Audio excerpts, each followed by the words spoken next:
Thank you, Vinod. I think for the other five panelists who have not got PowerPoint, you may prefer to stay sitting and use the microphones in front of you, or would you rather come to the podium? Okay. I just thought it might save time if we stay sitting. So, Linda Stefano. Can everyone hear me? Yes. Good. I should share with you first that I'm coming as someone who is currently involved with an architectural conservation program here in Hong Kong. But in one of my past lives, I was a chief curator at a museum in Canada. So I can identify very much with the discussion of the need to assess, reassess what we need in terms of humidity control, temperature control. But I'm going to try and think about the issues from an architectural point of view today. And I wanted to start out and say that one of the things we always say to our students as they enter our program, whether it's at the graduate level and, of course, at the undergraduate level, that in conservation, architectural conservation, that one should do as little as possible, as much as necessary.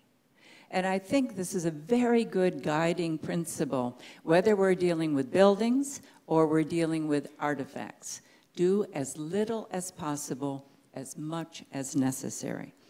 I was asked to talk more specifically about what architecture can do to contribute to how we can protect our collections, and to do so from the point of view of vernacular architecture. And of course, you're in Asia, and here you're surrounded by vernacular architecture, where individual settlements and towns over time have responded to the unique conditions of their place. And they've responded in ways that are inventive and sustainable. Now, we could have a long discussion about what we mean by vernacular architecture, the fact that it's undergoing change because of the introduction of new technology. And in fact, it's the introduction of new technology that has undermined the sustainability of the vernacular spirit, if you will. And maybe one thing I can share with you is that when I was a chief curator, under my care was an historic house museum, an early 19th century structure, wood frame construction.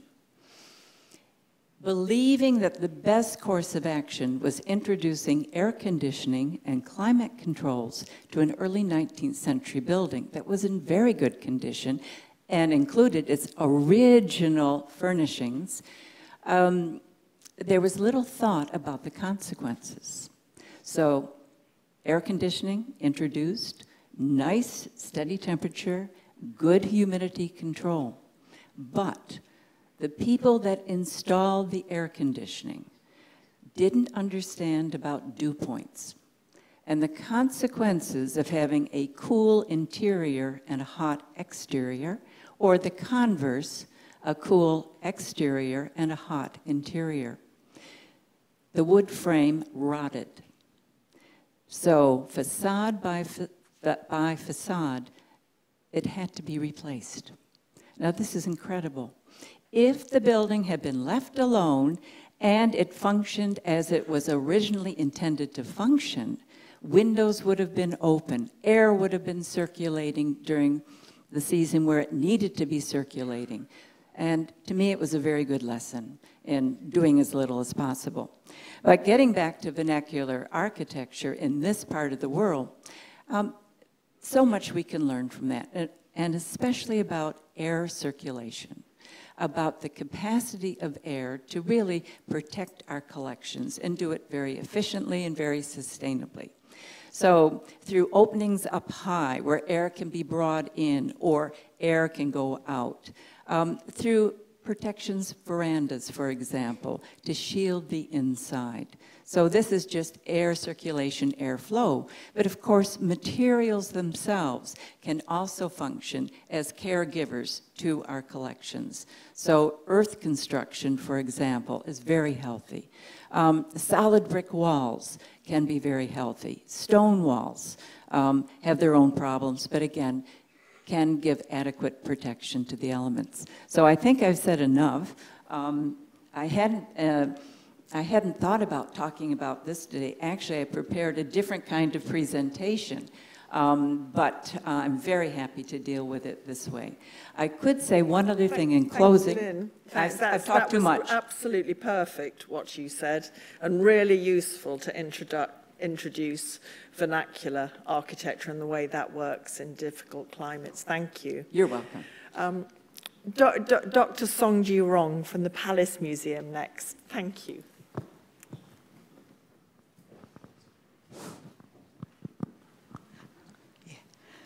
非常感谢萨勒女士能给我这么一个机会。我是来自故宫博物院副院长，我分管的工作以及我的专业就是文物科技保护。8年前，我从西安的一所大学来到了故宫博物院工作。那么，我对我们中国的这么最大的一个木结构的古建筑群里的整个环境的保护工作有了一个8年的深入的了解。那么刚才我也非常同意这位馆长女士来自加拿大馆长女士的观点。实际上，对于这个木结构的古建筑的话，它的通风是最主要的，并不是非要人为的封闭起来控制它的温度和湿度。这个我们是有教训的。我们的乾隆花园的最北边的捐亲斋，是在大概5、6年前修复完成的，而且当时修复完了以后就是全封闭，安装了密闭的空调。那么当时在这个古建筑里面，地毯上，当时铺的地毯出现了问题，湿度太大，发现了大量的虫害。微生物的生长霉斑，那么后来我们就把这些地毯取掉了。那么取掉了以后，我们通过环境的监测以后，发现东北边的那个角度上，它实际上空调是可以，它有个循环通风，但是空调的通风是有死角的，根本空气就流通不到那个地方去，所以局部的有出现了大面积的冷凝。所以在这一块的话，我们认为现在我们在修缮我们的乾隆花园的时候，我们已经开始改变我们对温度、湿度的控制的观念。对于我们传统的中国的古建筑，我们还是以采取通风为主，不会再把它全部密闭起来，安装这个空调系统，24小时通电。我们认为这样既不环保，也不适合于在我们这些木结构的古建筑里头使用。那么另外一点，我想谈一下，就是在我们故宫里头，实际上我们有这个地下的库房。这个地下的库房是在80年代到90年代建筑的。我们有很多，我们博物馆是中国最大的一个有藏品的博物馆。它目前的藏品有180万7558件套。那么大部分珍贵的有机质的藏品，比如说书画、丝织品、象牙等等有机质类的藏品，是在我们地库里面。那么有比较严格的，根据不同材质的文物进行环境的控制。那么实际上还有很大一类文物。比如说像我们的木器家具，大量的明清时期的木器家具，大概有6000多件。那么这些家具并没有进地下库房，它是在我们的地面库房里头。因为这些家具有了数百年的历史，它已经适合于现在的木结构的这种环境里面。那么它已经在这种环境里面生存得非常好，我们没必要把它放到我们地库里面去。所以我想说的一个思想，就是我们一定要根据我们不同材质的产品，我们不同门类的文物，我们要科学的给它，要有一个放置的一个环境，特别是不能够单纯的强调温度和湿度。实际上，这个环境不仅仅是温度和湿度，那么还有大气的环境。我们说还有很多污染物啊，我们学化学的人都知道，有很多这些工业化以后的污染物，实际上对文物的损害是更严重的。所以我们在考虑环境的时候，应该是一个整体的环境来思考。谢谢大家。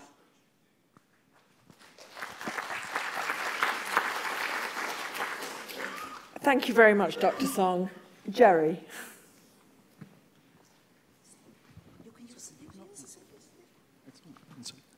I'm not actually sure that I can add much to this discussion, which puts me next to whoever's in the audience who's thinking, how long is this debate going to go on, right?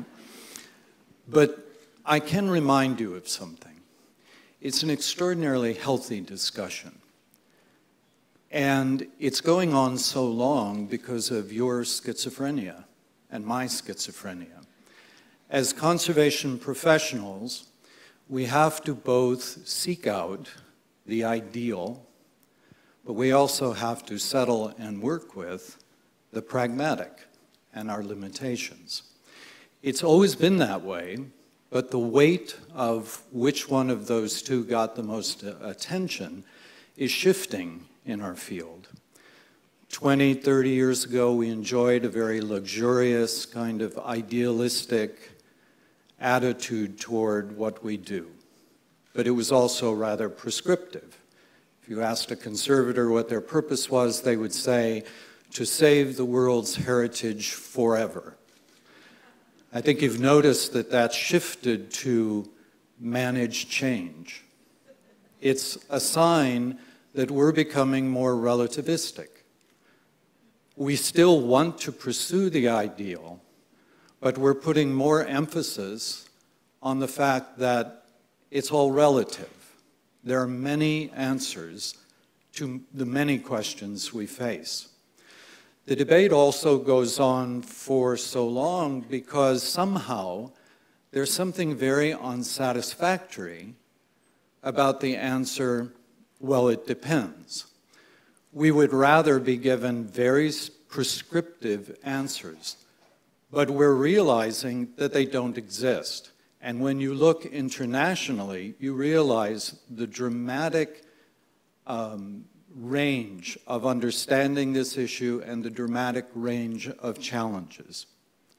So I think we're reflecting a significant change in our profession to put the emphasis on relativity, on the relativistic approach toward what we do. And finally, I'm just reminding you of things you already know, but I think are very important in this discussion. Finally, to understand that the opportunities that are presented by this discussion, some already being taken, many yet to be found, are important for the evolution of our profession. Each and every conservation scientist should give at least some percentage of their time to researching solutions to the issues we're talking about. Each and every conservator should give and will give some percentage of time to understanding the historic conditions of a collection in those many, many collections that have no environmental control and no chance to get any in any time soon. We need to better understand what is out there and wants to tell us about the history of environmental control or lack of it thereof all across the world. And that's a huge opportunity for us in this debate. Thank you.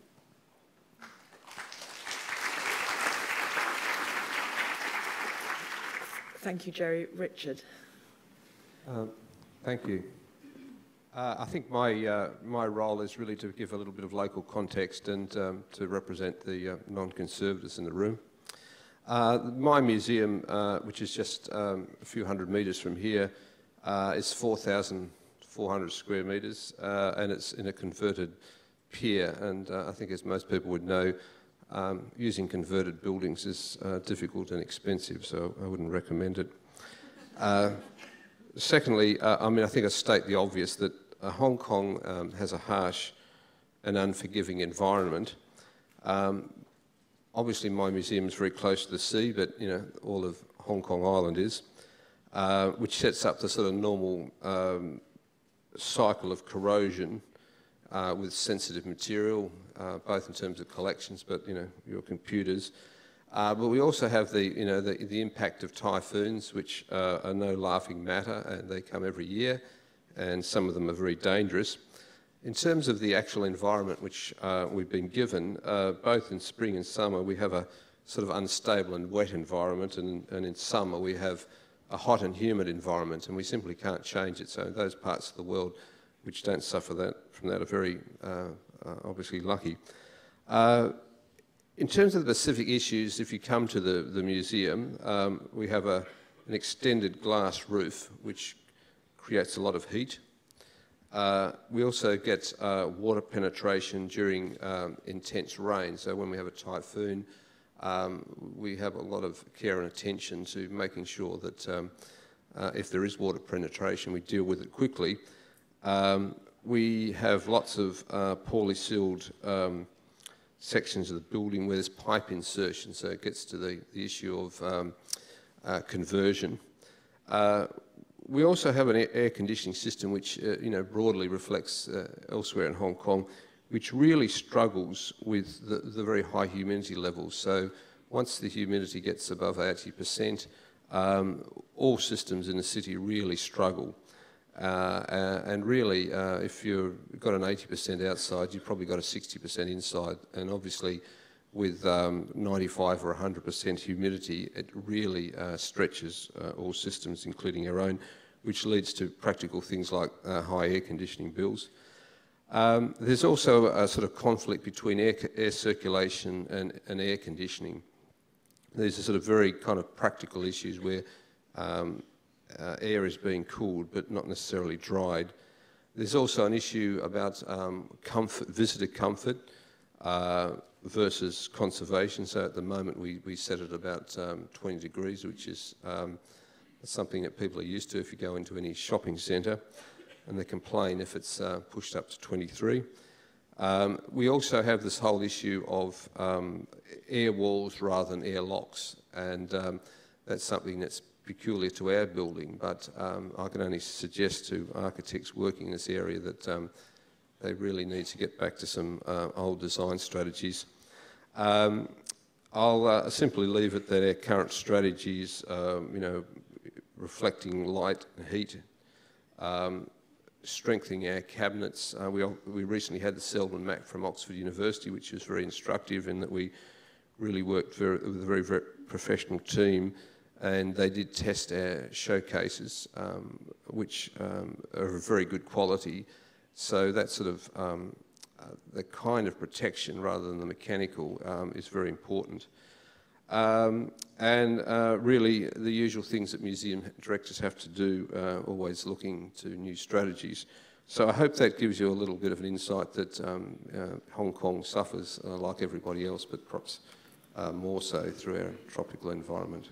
Thank you. Richard, that was really helpful. Thank you so much for introducing things like showcases and the question of human comfort. And finally, Yun Chan Yang, please. 这个很抱歉，刚才我来迟了。来迟的原因就是我和那个复旦大学的陈刚教授在外面讨论问题，给忘了时间了。实际上，恰恰我们讨论的问题，也就是一些复合材料的文物的复合材料的保护问题。比如说，我是来自于陕西省考古研究院，因为我们面对的一些新出土文物的保护问题。实际上呢，今天大家讨论问题呢非常重要，尤其是对于我们这个考古新出土的文物更加重要。所以那天那个苏伯门博士呢介绍了一个移动实验车的实验室的问题。实际上上面呢很多设备就是关于考古发掘现场它的环境监测。当然了，这个包括它那个监测可能涉及的问题更多，除了温湿度之外。所以像我们考古研究院，比如说我们出土一个唐代的头饰，这个头饰呢是多种材料构成的，比如说有金银铜铁。那么还有很多装饰材料，包括一些琥珀，包括一些绿松石、一些紫晶。那么这种复合材料在做保护的时候，那么尤其在保存的时候呢，可能需要我们花更多的时间对它做研究，因为它是不同的材料，不同的材料呢对温湿度的要求是不一样的。刚才我很高兴，刚才我听到一个新疆来的一个女士，她就问到了日本那个专家的一个问题，关于环境问题。实际上，由于我在考古所工作，也去新疆考古所去过很多次。实际上，新疆呢出土了很多有机质的材料，保存的还是不错的。比如说有木器，有这个纺织品，尤其是干湿。实际上呢，在我们陕西这边是一个半干半湿的一个环境。那么我们像这种有机质的东西很难保存下来。所以你说这两个地方，它新出土的文物对这个环境的保存环境是要求是不一样的。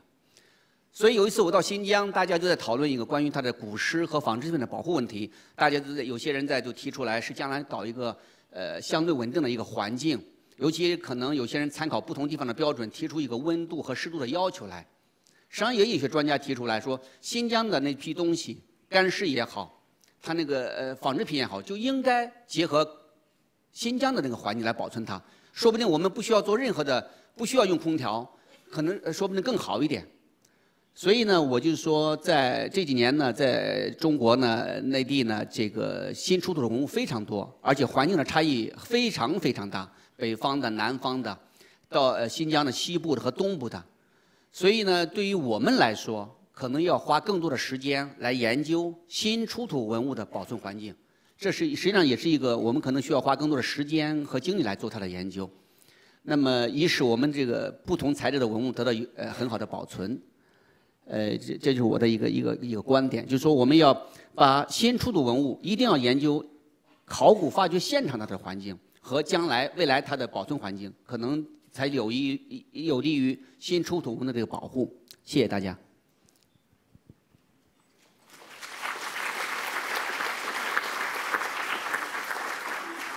And thank you to all of our panelists. I think now is the time to open the discussion to the floor. And if you would like to speak, please, will you put your hand up? We have...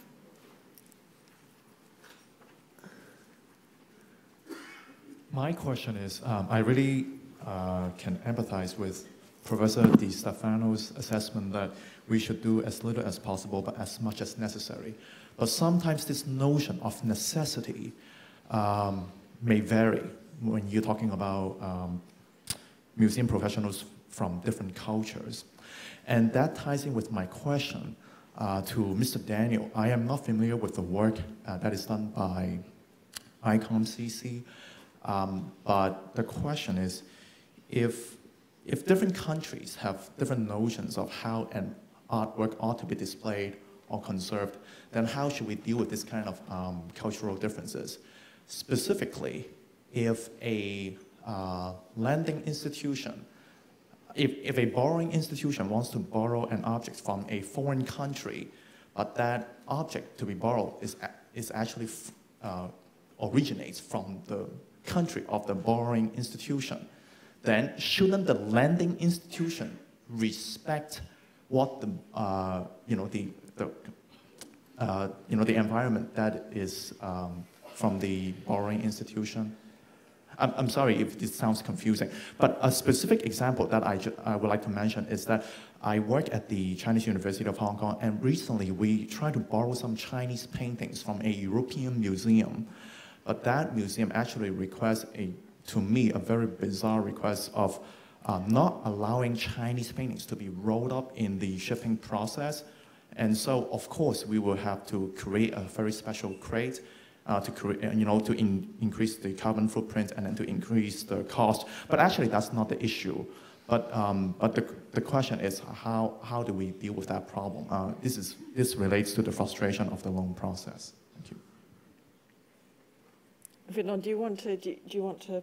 I mean, the question is about, goes to the heart of this, which is different environments in different parts of the world and the attempt to harmonise it, which may be inappropriate, I think. Or should we address cultural differences? Yeah. Some of the guidelines. Yeah. Maybe I'll just take, sorry, can everyone hear me? Yeah. I'll just take a very quick stab at giving an answer. This is something we are trying to build on.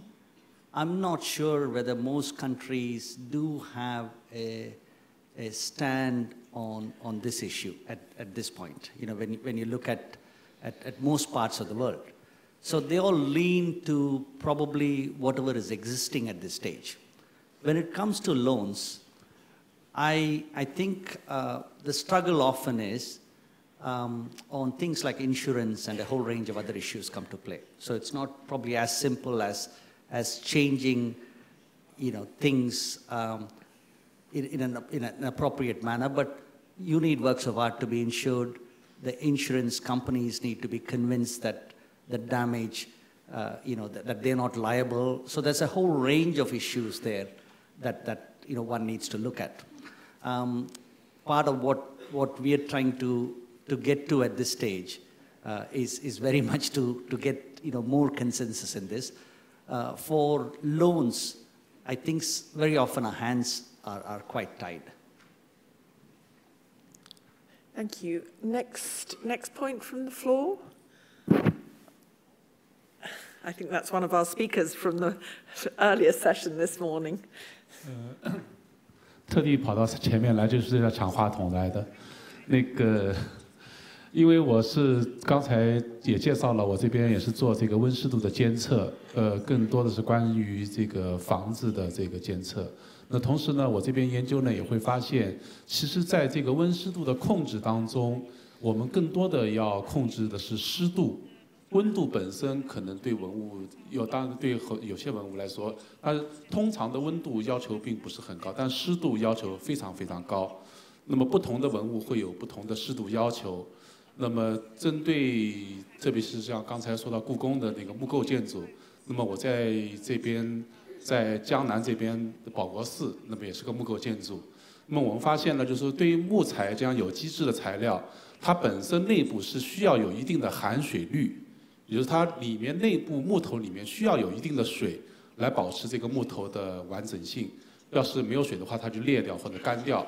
那么这个问题就是我们可能还需要通过很多的基础的研究去研究我们要保护的文物本身内部对水的需求，然后再去了解对这个空气中水分的含量的多少的控制。那么这个研究我不知道我们这边在座的各位教授们有哪个教授从事这方面的，或者能了解这方面的这个研究的途径？因为这对于我们来说非常重要。我只是做监测，只是了解到有这个问题，但应该在什么情况下做什么样的解释，怎么来做，我们一直不知道。因为我只是监测，仅是只有监测数据，但是永远不知道怎么在一个合适的温度、湿度环境下来保存这样的一个东西。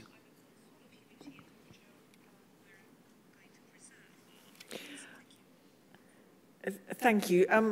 Dr. Song or anyone else on the panel to respond to that? 我可以跟你探讨一件事情啊，我们黄鸡店，是在就是我没去的时候，2005年和浙江东阳，他们东阳做木雕做得特别好。我们有一个招标的时候，他们中标的是复制黄鸡店的宝座，就由他们东阳来复制。那么我2006年去了以后，因为这个复制工程是一个很大的工程，因为将来这个宝座要展示，因为原来那个宝座已经被拿到了就是沈阳故宫去了啊，沈阳故宫调拨的时候，原来拨过去，因为黄鸡店不是一个很重要的店，是在我们的珍宝馆区域里头，不是一个像中轴线的3大店，所以当时复制的时候，因为东阳大家知道是南方。它那个木材的含水率也都是很高的。当时它中标了以后，我们就担心，将来它复制的宝座放在故宫黄鸡店里头会不会开裂？所以在一开始，我们文保科技部在监控这个项目的时候，我们的木器修复的专家，一开始就从原料观要把握，我们就拿的是测那个含水率的。定期的，他用每一个木材的时候，我们都要去测。你如果达不到我的要求，我的招标的技术要求，你的木材含水率太高的话，那你就再去做处理，直到达到我的要求，哪一根材料够了，达到要求了，你做雕刻。然后我们的漆器修复的专家，到后面的漆器开始上漆的时候，上大漆的时候，贴金完了上大漆的时候，我们漆器专家就是在全部过程当中是监控它。我想说的是。这一件宝座，2009年到故宫以后，一直在黄鸡店里摆着的。有机会我欢迎你去参观，没有裂，没有裂。就是说，如果你从技术上去控制它的原材料的含水率，那么你实际上这个过程很科学。它即使放在南方还是放在北方，它都不会裂的。如果这个木材在刚开始处理的时候就没有处理好，那是会裂的。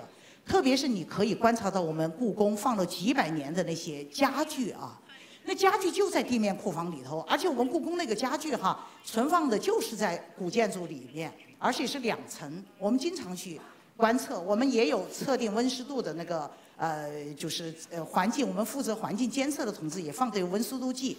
那么实际上冬季和夏季变化是很大的，我就想说这些文物的稳定性已经很稳定了，几百年来，它的生命、它的呼吸的规律已经和这个古建筑是一致了。所以它在这个稳定的环境里头，它是没有问题的。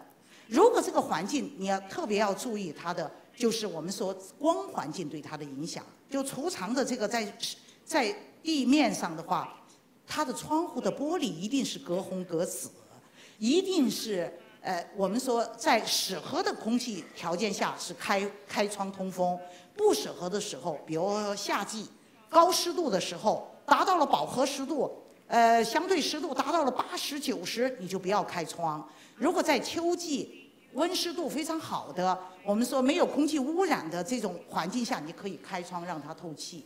就是说，一定是让它在一个它稳定的环境里头，我觉得很关键。另外，我是想说一下，就是刚才大家谈到的，就是借展这个情况，就是展品的出借。因为在我们故宫，我们也每年要举办很多外国的一些展品到我们中国来展，在我们午门上面展厅里头，我们也会办在国外，日本啊、欧洲啊、美洲啊，我们也要办很多展览。那么相互之间肯定是有一个借展的问题。那么我们这几年的感触是，我们更多的是考虑展柜的微环境。对于一些特别珍贵的文物，你像我们故宫就买的有德国汉斯的展柜，它就能够给一些非常珍贵的一些，比如说漆器类的中国漆器类的文物啊。上次我们那个就是在前2年我们有一个展览借的是一个中国。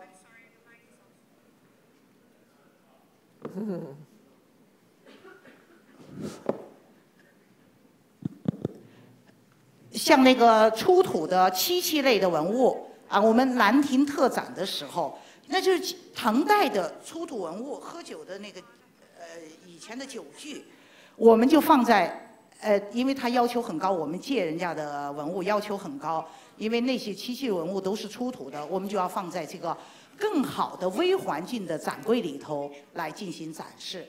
所以我觉得我们今后在展示的这个大空间里头，是舒适的，让参观者参观就行了，不一定温度很低我们可以控制在25、6度都没问题，湿度这些我们都是控制在舒适参观的环境里头。而更多的珍贵的文物，我们把它放在一个更适合于它的微环境里头展示，我觉得这是我们的一个发展方向。谢谢啊。